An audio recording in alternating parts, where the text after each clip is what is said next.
Hello everyone. तो आज analogue electronics का सेट नंबर है फर्स्ट। इसके पहले इलेक्ट्रॉनिक्स के अंदर डिजिटल के हम 3 सेट्स कर चुके हैं। एनालॉग इलेक्ट्रॉनिक्स में सबसे पहले 2 सेट हम डिस्कस करेंगे। सेमीकंडक्टर डायोड, जीना डायोड और जो रेक्टिफायर होते हैं उसको कवर करेंगे। उसके बाद जो बाकी के 2 सेट आएंगे, यानी कि सेट नंबर 5 और सेट नंबर ये चौथा है। 4 और 5 सेमीकंडक्टर और जीना डायोड और रेक्टिफायर के। 6-7 के अंदर हम डिस्कस करेंगे ट्रांजिस्टर और ऑसिलेटर को। और उसके अलावा 8 जो होगा उसके अंदर हम डिस्कस करेंगे एम्पलीफायर को और फीडबैक। जो हमारे पास डिवाइस होते हैं फीडबैक, उसको हम डिस्कस करेंगे लास्ट के जो लेक्चर्स होंगे उनके अंदर, है ना? तो इस तरह से इलेक्ट्रॉनिक्स के आपके पास करीबन 200 क्वेश्चन आ जाएंगे इलेक्ट्रॉनिक्स ईएमटी के पैरेलल ये आपके चल ही रहे हैं। और 1-2 दिन बाद मैं एक सब्जेक्ट और स्टार्ट कर दूँगा रिकॉर्डिंग में, सो दैट आपकी प्रिपरेशन जल्दी से स्टार्ट हो जाए, आपकी प्रिपरेशन और बेहतरीन हो सके। तो चलिए स्टार्ट करते हैं। तो सबसे पहला जो क्वेश्चन आप लोगों को शो हो रहा है, उस क्वेश्चन में ये बोला गया है कि आपको एक सर्किट दिखाया गया है ना? इस सर्किट के अंदर आपको डायोड दिखाए गए हैं और आपसे पूछा है करंट I1। I1 करंट यानी कि ये करंट आपको फाइंड आउट करनी है। तो सबसे पहले तो आपको ये पहचानना है कि कौन-सा फॉरवर्ड बायसिंग है, कौन-सी रिवर्स बायसिंग है। तो ये अगर मैंने कोई डायोड बनाया है, तो ये है P और ये है N, है ना? फॉरवर्ड बायसिंग का मतलब क्या होता है? ये जो P वाला जो ये P वाला जो एंड है, ये बैटरी के पॉजिटिव टर्मिनल से कनेक्टेड हो, या फिर ऐसा मान लो या ऐसा समझ लो कि हायर पोटेंशियल से जो कनेक्टेड होगा, है ना? P वाला जो है वो हमेशा किससे कनेक्ट होना चाहिए? हायर से। और जो N है वो हमेशा किससे कनेक्ट हो? लोअर पोटेंशियल से। या N जो है वो नेगेटिव टर्मिनल से कनेक्ट हो, तो उसको हम कहते हैं फॉरवर्ड बायसिंग। यानी कि अगर ये इस तरह से कनेक्ट हो जाए, ऐसे कनेक्ट हो जाए, तो इसको हम कहेंगे फॉरवर्ड बायसिंग। और अगर जो P टर्मिनल है, ये P टर्मिनल ये कनेक्ट हो जाए लोअर पोटेंशियल से, और जो N टर्मिनल है वो कनेक्ट हो जाए हायर पोटेंशियल से, यानी कि ये नेगेटिव से कनेक्ट हो जाए और ये पॉजिटिव से, तो इसको हम कहते हैं रिवर्स बायसिंग। ठीक है? तो हम ये पढ़ पढ़ चुके हैं, या हम ये जानते हैं कि फॉरवर्ड बायसिंग में करंट का कंडक्ट होता है, यानी कि करंट सर्किट से फ्लो होती है। और रिवर्स बायसिंग के अंदर ये ओपन हो जाता है। ओपन हो जाता है यानी कि यहाँ से हट जाएगा तो कनेक्शन टूट जाएगा तो करंट क्या हो जाएगी? ज़ीरो। यानी कि रिवर्स बायसिंग में करंट फ्लो नहीं होती। तो अगर आप इन तीनों डायोड्स को चेक करेंगे, तो ये वाला जो डायोड है ये रिवर्स बायसिंग में। रिवर्स में क्यों है? क्यों? नेगेटिव टर्मिनल है, बैटरी के किससे कनेक्ट हो गया? पॉजिटिव से। ये पॉजिटिव है, ये नेगेटिव। तो ये कौन-सी बायसिंग हो गई? Reverse biasing. और ये दोनों जो बायसिंग है ये कौन-सी है? Forward biasing. तो यानी कि ये जो पूरी लाइन है ये हट गई। ये हट गई तो अब करंट फ्लो करेगी ऐसे, इसमें जाएगी और इसमें जाएगी। अब ये फॉरवर्ड बायसिंग में, तो फॉरवर्ड बायसिंग का जो रेजिस्टेंस है वो कितना है? 30 ओम। यानी कि ये जब हटेगा तो यहाँ पर हमें 30 ओम का रेजिस्टेंस लगाना है। तो ये सर्किट कुछ इस तरह से बनेगा। ये 30 ओम, ये 130 ओम, ये 30 ओम, ये 130 ओम, और ये वाली लाइन तो हट ही गई। तो यहाँ वोल्टेज कितना हो गया? ये हो गया 200 वोल्ट। और यहाँ पर हमें रेजिस्टेंस कितना दे रखा है? 20 ओम। तो ये 20 ओम है, ये 130 ओम है, ये 30 ओम है, सॉरी, इसको रब कर देते हैं। ये 30 ओम है और ये 130 ओम है, ये 30 ओम है, ये 130 ओम है, और यहाँ पर कितना है? 200 वोल्ट। अब ये दोनों किस में आ गए? सीरीज़ में। सीरीज़ में आ गए तो इन दोनों का टोटल कितना हो गया? 160। ये दोनों भी किस में आ गए? सीरीज़ में। तो इन दोनों का टोटल कितना हो गया? 160। अब ये दोनों है किस में हो गए? पैरेलल में। पैरेलल के लिए कैसे निकालेंगे? R1 R2 upon R1 plus, यानी कि 160 इंटू 160 अपॉन 160 प्लस 160, तो ये बन जाएगा 160/2, यानी कि कितना आ जाएगा? 80। अब ये जो सर्किट है कुछ इस तरह से हो जाएगा, ऊपर बना रहा हूँ मैं। ये कितना हो गया? 80 ओम। और ये कितना हो गया? यहाँ से ये 20 ओम का हो गया, 20 ओम। और ये बैटरी लगी हुई है कितने की? 200 वोल्ट। तो टोटल रेजिस्टेंस, अब ये 80 ओम, ये 20 ओम किस में आ गया? सीरीज में। तो टोटल रेजिस्टेंस कितना हो गया? 100 ओम का। करंट क्या होती है? करंट होती है वोल्टेज अपॉन रेजिस्टेंस। वोल्टेज कितने का है? 200 वोल्ट का। और टोटल रेजिस्टेंस जो है वो कितना हो गया? वो 100 का हो गया। करंट कितनी हो गई? करंट फ्लो हो गई 2 एम्पीयर। इसका राइट आंसर क्या आ जाएगा? सी, 2 एम्पीयर करंट। करंट कितनी फ्लो हो जाएगी? 2 एम्पीयर करंट फ्लो हो जाएगी ना। तो आपको मेन जो कॉन्सेप्ट है वहाँ पर यही समझना था कि कौन सा फॉरवर्ड बायसिंग में होगा और कौन सा रिवर्स बायसिंग में। सेकंड क्वेश्चन का ये, सेकंड क्वेश्चन में बोला है by doping silicon semiconductor with pentavalent. Pentavalent हम मिलाएंगे तो इलेक्ट्रॉन की डेंसिटी इंक्रीज होगी, बिल्कुल सही बात, क्योंकि पेंटावेलेंट मिलाएंगे। पेंटावेलेंट का मतलब है जिनके पास जो आउटर शेल है उसमें 5 फ्री इलेक्ट्रॉन्स होते हैं। पेंटावेलेंट इम्प्योरिटी मिलाई इसलिए जाती है क्योंकि हमें नेगेटिव टर्मिनल बनाना या नेगेटिव टाइप एन टाइप का जो सेमीकंडक्टर है वो हमें बनाना होता है, तो बिल्कुल सही बात है। पर जो सेमीकंडक्टर है उसके साथ एक मिथ हमने माना हुआ है या जुड़ा हुआ है कि हम ये मान के चलते हैं कि पी टाइप का मतलब पॉजिटिव चार्ज और एन टाइप का मतलब नेगेटिव चार्ज, तो वो चार्ज नहीं होते हैं ना, ना तो वो पॉजिटिव चार्ज होता है और ना वो नेगेटिव चार्ज होता है। होल्स को हम ये मान लेते हैं कि वो पॉजिटिवली चार्ज है, इसी तरह से हम जो इलेक्ट्रॉन की डेंसिटी इंक्रीज हो रही है उसको हम ये मान लेते हैं कि वो नेगेटिवली चार्ज है।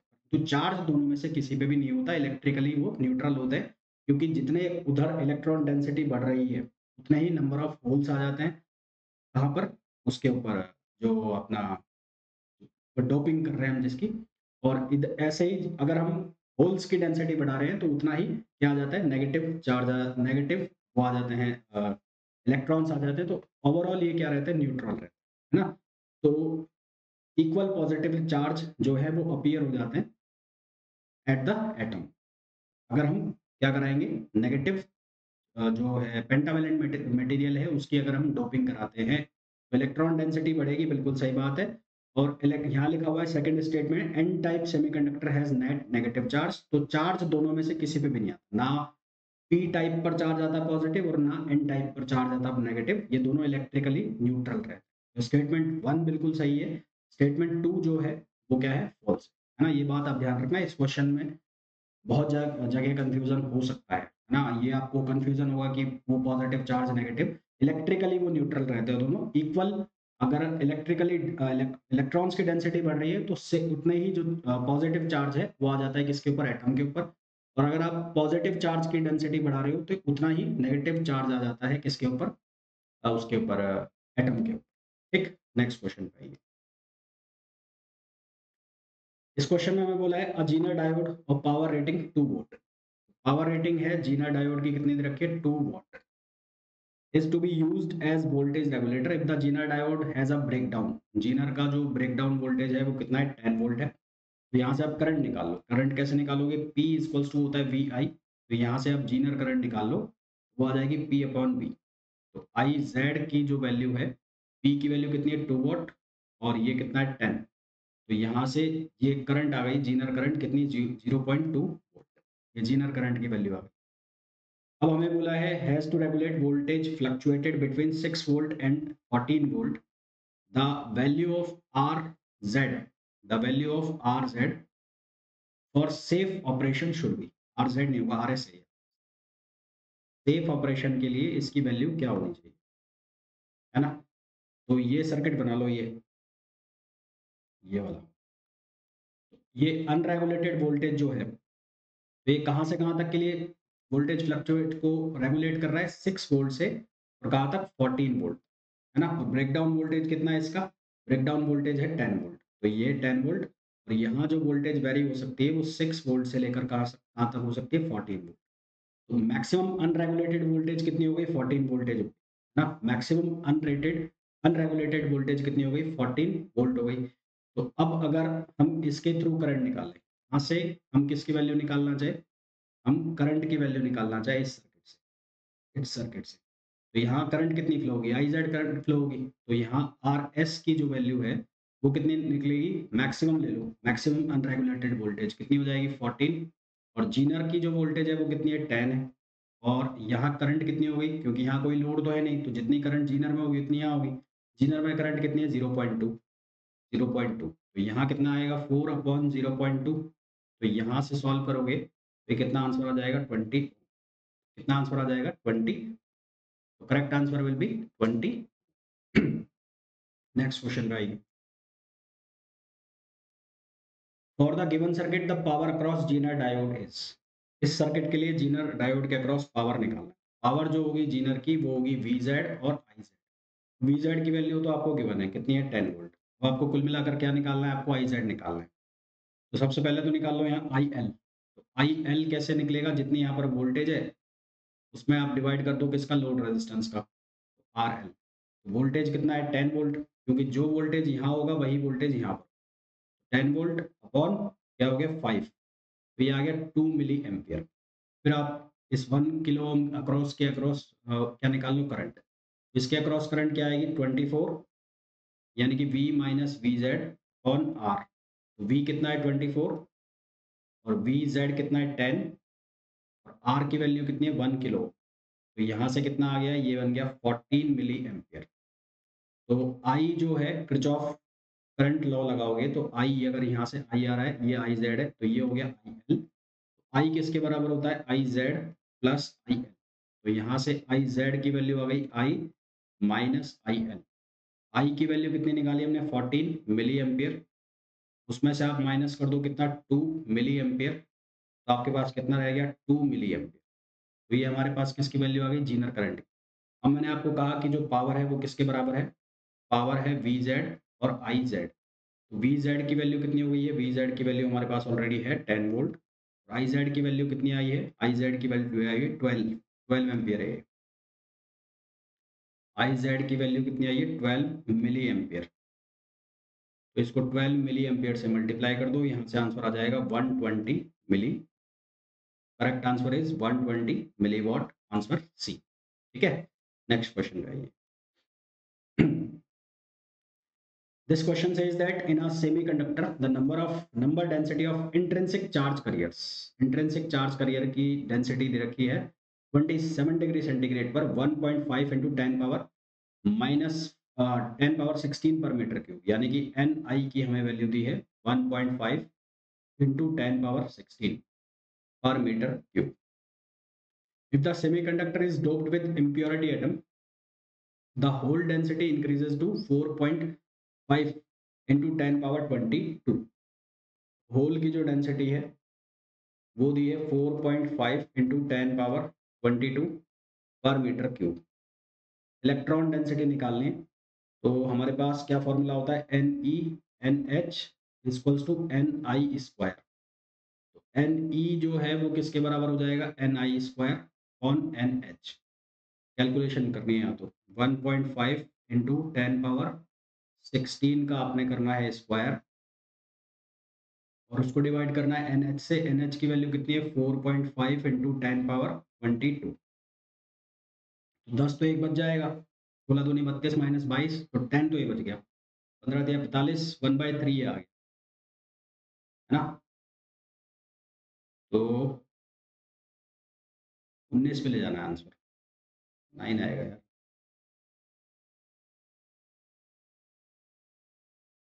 1.5 का स्क्वायर भी होगा ना, सही है, 1 मिनट।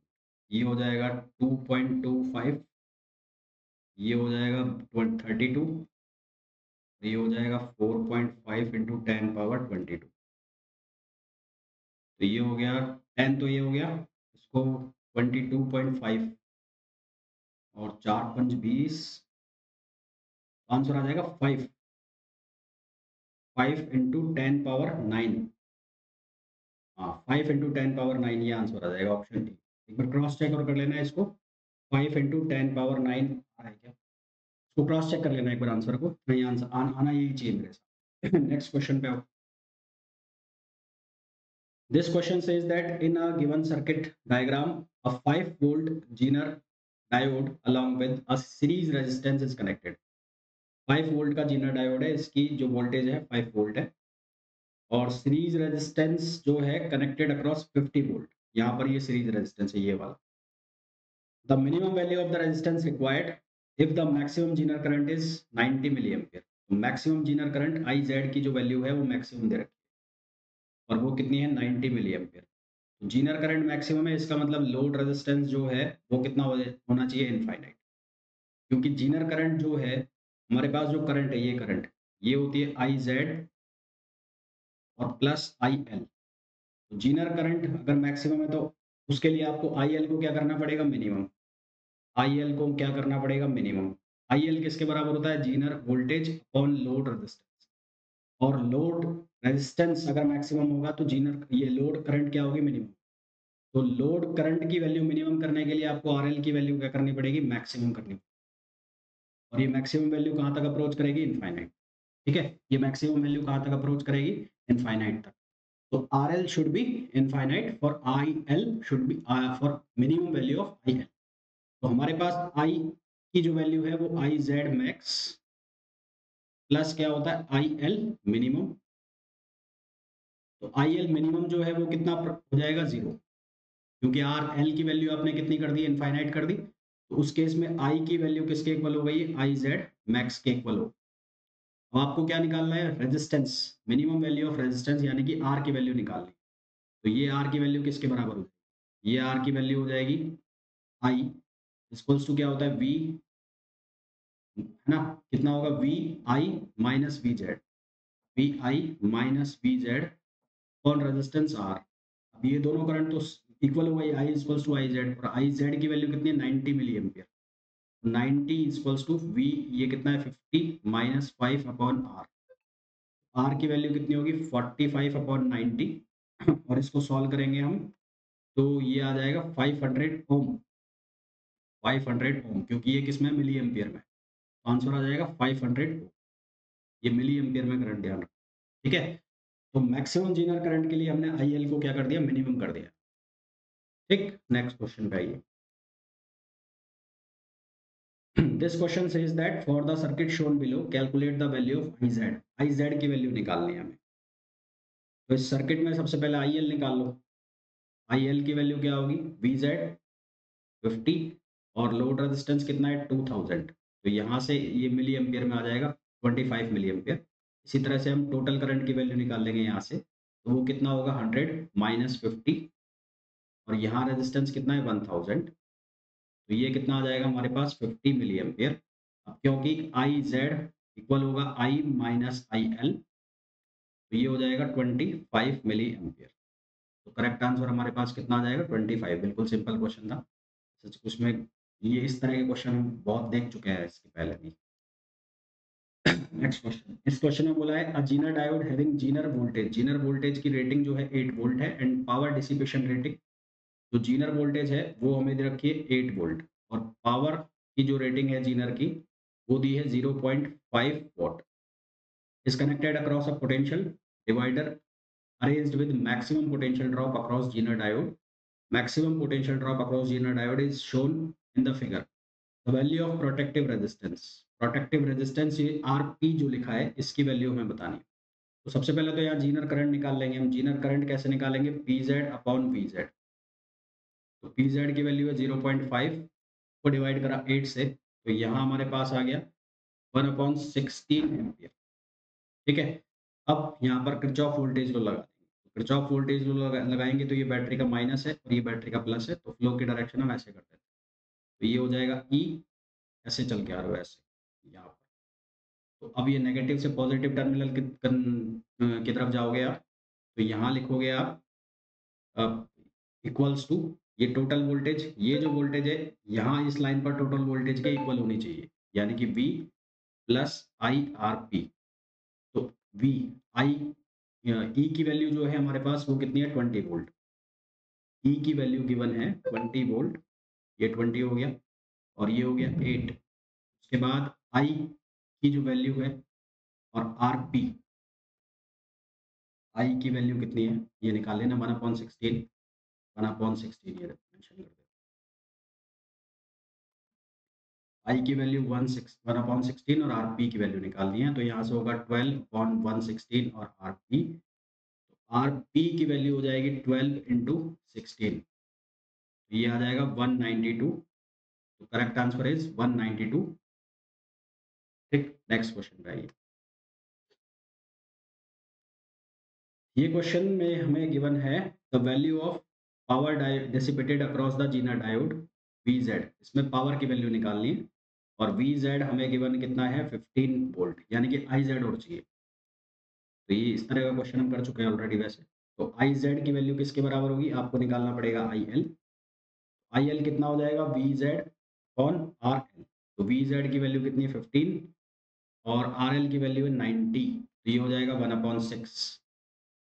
और इसी तरह से आप निकाल लेंगे आई, तो आई की वैल्यू कितनी होगी 22 माइनस 15/35, तो ये हो जाएगा 1/5। तो यहाँ से आप आई जेड की वैल्यू निकालोगे आई माइनस आई एल, तो ये हो गया 1/5 माइनस 1/6, तो ये आएगा 1/30 एम्पियर। ये आई जेड की वैल्यू। अब आपने क्या करना है, अपने P equals to V Z और आई जेड ये लगाना है। वी जेड की वैल्यू कितनी है 15 और आई जेड की वैल्यू कितनी आई है 1/30, है ना। तो ये आ जाएगा 5 into ten power -1। Correct answer आ जाएगा 5 इंटू टेन पावर -1, जो कि आंसर हो जाएगा बी। नेक्स्ट क्वेश्चन पे आइए। This question says that the value of x to the nearest integer is, in connection with the circuit drawn below, the value of current flowing 2 kilo ohm resistor, 2 kilo ohm resistor, 2 kilo ohm का register है ये। यहाँ से अब ये circuit ना उल्टा बना दिया और कुछ नहीं किया। तो लोड करंट निकालनी है आपको कुल मिलाकर। लोड करंट क्या होता है, V Z upon R. V Z की वैल्यू कितनी है 5 है, और आर एल की वैल्यू आपको दे रखी है 2 किलो ओम। सॉल्व हो गया है। आंसर आ गया इसका 2.5, और ये किसमें आ गया, मिली एम्पियर में। ये सर्किट कुछ नहीं करा, बस उल्टा बना दिया। अभी तक हम ऐसा देखते आ रहे हैं कि जो वोल्टेज है वो लेफ्ट हैंड पर है और लोड रेजिस्टेंस राइट हैंड पर है। अभी ये सर्किट को थोड़ा उल्टा करके बना दिया। Question number 12, Zener breakdown occurs in a PN junction having P and N both. देखो इसमें वैसे तो मॉडरेट डोपिंग होती है, मॉडरेट डोपिंग का आंसर ऑप्शन है नहीं इसमें। आप इसको क्या लिखोगे, हैवी डोपिंग की जाती है। तो आंसर बी लगाओगे, होने को इसमें मॉडरेट डोपिंग। नेक्स्ट क्वेश्चन में बोला है the circuit contains two diode. दो डायोड है सर्किट में, each with a forward resistance. ये वापस से वही कहानी, पहचानना है आपको कौन सा फॉरवर्ड बायसिंग में कौन सा रिवर्स में है। तो ये रिवर्स बायसिंग में हो गया, ये हट गया, है ना, क्योंकि ये बैटरी का पॉजिटिव टर्मिनल है और ये नेगेटिव है। तो ये पॉजिटिव किससे कनेक्ट हो रहा है, डायोड के एन टाइप से, तो ये हट गया। ये हट गया तो सर्किट ऐसा बन जाएगा। अब इसका फॉरवर्ड रेजिस्टेंस कितना है 50 है, तो यहाँ रेजिस्टेंस आ जाएगा 50। ये रेजिस्टेंस आ गया 130, और ये प्लस हो गया, ये माइनस, और ये वाला रेजिस्टेंस कितना है 120। ये 120 ओम, ये आ गया कितना 50 ओम, 50 ओम, और ये कितना आ गया 130, और ये वोल्टेज कितना है 6। ये कितना हो गया 130 और 50 180, 180 और 120 कितना हो गया 300। तो करंट कितनी आ जाएगी 6/300। तो मिली एम्पियर में कन्वर्ट करोगे तो ये हो जाएगा 20।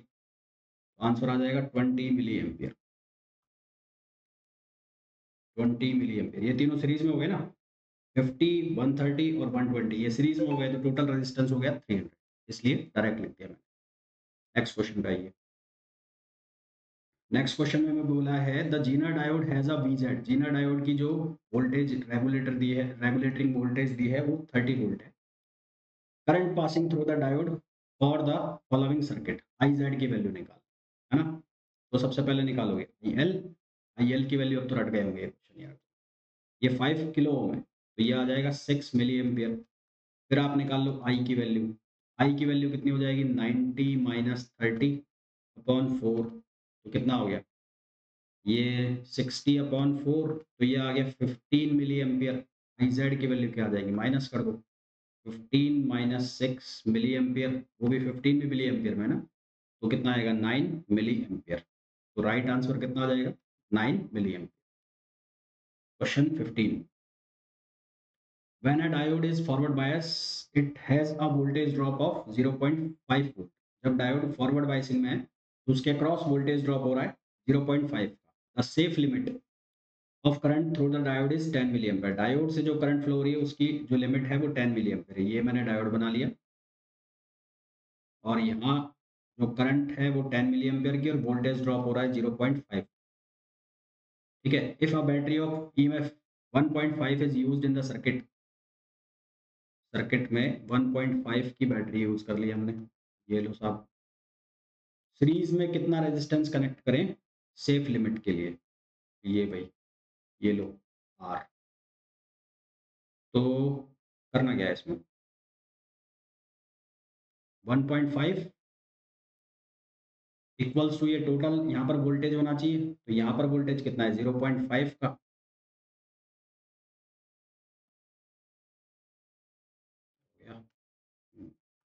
यहाँ पर वोल्टेज कितना है 0.5 का plus I R. I R मतलब आई करंट की वैल्यू कितनी है 10 मिली एम्पियर, ये मिली एम्पियर में 10 इंटू 10⁻³ लिखता हूँ। आर की वैल्यू आपको निकालनी है, तो यहाँ से इसको सॉल्व करोगे तो ये बनेगा 1 इक्वल्स टू 10⁻² आर। आर की वैल्यू हो गई 1/10⁻², यानी कितना हो गया 100 ओम। क्या आंसर आ गया 100 ohm. Correct answer is 100। Next question पे आइए। This question says that both the diodes used in the circuit shown are assumed to be ideal। दोनों डायोड आइडियल हैं and have negligible resistance when these are forward bias। जब ये forward biasing में है तो इनका रेजिस्टेंस जो है नेग्लिजिबल है।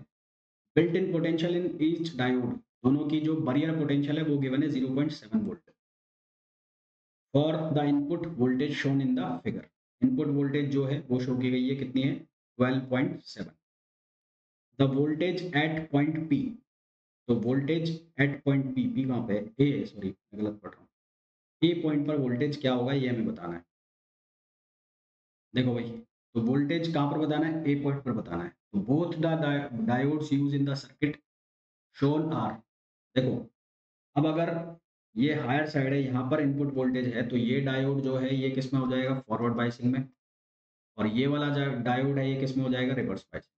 रिवर्स बायसिंग वाला तो कंडक्ट ही नहीं करेगा, कंडक्ट नहीं करेगा तो इसका मतलब ड्रॉप किसके अक्रॉस हो रहा है इसके अक्रॉस। तो इनपुट वोल्टेज कितना जा रहा है 12.7 का, और बैरियर पोटेंशियल कितना है 0.7 का, जिसको आप इसमें से माइनस, वोल्टेज कितना बचेगा यहाँ पर, वोल्टेज कितना बच जाएगा यहाँ पर बचेगा 12 वोल्ट। करेक्ट आंसर कितना आ जाएगा 12 वोल्ट, जो कि ऑप्शन है बी। ये रिवर्स बायसिंग हो गया भैया क्योंकि हम ऐसे फ्लो पर आते हैं। नेक्स्ट क्वेश्चन पे आ जाओ। This question says that the current I in the network, ये बैटरी का पॉजिटिव है ये नेगेटिव है। सबसे पहले पहचानो कि कौन सा फॉरवर्ड में और कौन सा रिवर्स में। तो ये भी रिवर्स बायसिंग में है क्योंकि ये नेगेटिव टर्मिनल है इसका या एन टाइप है, वो कनेक्ट हो गया बैटरी के पॉजिटिव, और ये भी किसमें रिवर्स में है। तो दोनों डायोड्स रिवर्स बायसिंग में है। Both diodes are in reverse biasing, both diode are in reverse biasing. Reverse biasing में तो ये हट गए, ये हट गए तो अब ये सर्किट कुछ ऐसा बन गया। करंट ऐसे चलेगी, फिर करंट ऐसे चलेगी, और फिर ऐसे चलेगी, और ये इस तरह से यहाँ पे आ गया। ये 9 वोल्ट का हो गया, ये हो गया 5 ओम का, ये हो गया 10 ओम, ये हो गया 5 ओम, और ये हो गया 10 ओम। कितना हो गया 10, सीरीज में आ गए तीनों, 10 10 कितना हो गया 20, और 5 कितना हो गया 15। अब ये भी इनके साथ सीरीज में आ गया तो टोटल रेजिस्टेंस कितना हो गया, टोटल रेजिस्टेंस हो गया, मैं सबको ऐड कर रहा हूँ 5 + 10 + 5 + 10, तो टोटल रेजिस्टेंस हो गया 30 ओम। आपको निकालनी है आई की वैल्यू, तो वोल्टेज अपॉन रेजिस्टेंस, वोल्टेज कितना है 9, रेजिस्टेंस है 30, ये आ गया 0.3 एम्पियर, करंट आ गया 0.3 एम्पियर। नेक्स्ट क्वेश्चन का आइए। This question says that the circuit shown below is working as 8 volt DC regulated voltage source। 8 volt का DC regulated voltage source की तरह काम कर रहा है when 12 volt is used as input। तो यहाँ पर जो इनपुट है उस पर 12 वोल्ट यूज हुआ है। रेगुलेटेड वोल्टेज यानी कि जीनर वोल्टेज जो है वो 8 वोल्ट की है, टोटल 8 वोल्ट है जीनर दोनों के मिलाकर। तो सबसे पहले तो हम क्या निकाल लेंगे, करंट निकाल लेंगे। यहाँ पर करंट निकालो, करंट कितना होगा 12 - 8, दोनों रेजिस्टेंस सीरीज में कितना 400 से डिवाइड करोगे कितना आ जाएगा, ये आ जाएगा 10⁻² एम्पियर। अब यहाँ पर कोई रेजिस्टेंस तो नहीं है, तो करंट इसमें भी वही जाएगी जो आ रही है 10.-2 एम्पियर की। हमें क्या निकालना है, पावर रेटिंग निकालनी है। तो P इक्वल्स टू क्या होगा आई जेड बी जेड। अब ये 8 वोल्ट दोनों के लिए है, एक के लिए कितना हो जाएगा 4, तो P इक्वल्स टू कितना हो जाएगा आई जेड 10-2, आई की वैल्यू हो गई, V की वैल्यू एक के लिए कितनी हो जाएगी 4, क्या आंसर आ जाएगा 40 मिली वॉट। तो correct answer is 40 milli. Next question पे आइए। In the figure potential difference between A and B, A और बी के बीच में पोटेंशियल डिफरेंस बताना है। देखो सबसे पहले तो देखो दोनों ये जो ये रेजिस्टेंस है और ये रेजिस्टेंस है, ये दोनों किस में पैरेलल में है ना। तो both 10 ohm resistance are in parallel. ये दोनों पैरेलल में है। ये दोनों पैरेलल में है तो इनका इक्विवेलेंट निकालो। इक्विवेलेंट कैसे निकालोगे भाई? R1 R2 upon R1 plus R2। ये हो जाएगा 10/2 यानी कि 5 किलो ओम। एक हट जाएगा, 5 किलो ओम आ जाएगा सीधा सीधा। ठीक है, तो सर्किट जो है वो कुछ ऐसे बन जाएगा। ये हो जाएगा 30 और ये 10 किलो ओम, और ये फॉरवर्ड बाइसिंग में हो गया। फॉरवर्ड बाइसिंग में हो गया तो करंट सीधी पास होगी, और ये आ गया 5 किलो ओम। और यहाँ यहाँ वोल्टेज निकालना है इसके अक्रॉस। सबसे पहले टोटल करंट निकाल लो, तो टोटल करंट कितनी आएगी? वोल्टेज कितना है 30, टोटल रेजिस्टेंस, ये दोनों सीरीज में हो गए तो ये आ गया 2, करंट आ गई 2, है ना। अब आपको यहाँ ये इस लाइन पर वोल्टेज निकालना है। इसके अक्रॉस जो वोल्टेज ड्रॉप होगा वही वोल्टेज यहाँ पर होगा, तो ये 5 वोल्टेज वाले के अक्रॉस आप वोल्टेज ड्रॉप निकाल लो। तो वोल्टेज ड्रॉप कैसे निकालेंगे? Current into resistance. करंट कितनी आ गई 2, और जो रेजिस्टेंस है वो कितना है 5, तो ये आ गया 10 वोल्ट। ट्रांसफर क्या आ गया 10। ठीक है, तो ये आज के जो लेक्चर है इसमें मोस्टली क्वेश्चन जीनर डायोड के ज़्यादा थे। नेक्स्ट क्वेश्चन में मैं जो रेक्टिफायर है और सेमीकंडक्टर के क्वेश्चन ज़्यादा इंक्लूड करूंगा, तो आपका ये पूरा पोर्शन अच्छे से क्लियर हो जाएगा। देन उसके बाद फिर हम ट्रांजिस्टर और जो ऑसिलेटर है वो एक लेक्चर के अंदर, ट्रांजिस्टर, ऑसिलेटर और एम्पलीफायर, एम्पलीफायर ऑपरेशनली, वो जो ट्रांजिस्टर एम्पलीफायर है उनको एक लेक्चर में, 2 लेक्चर के अंदर उनको। ठीक है, तो मिलते हैं नेक्स्ट लेक्चर में। Till then thank you.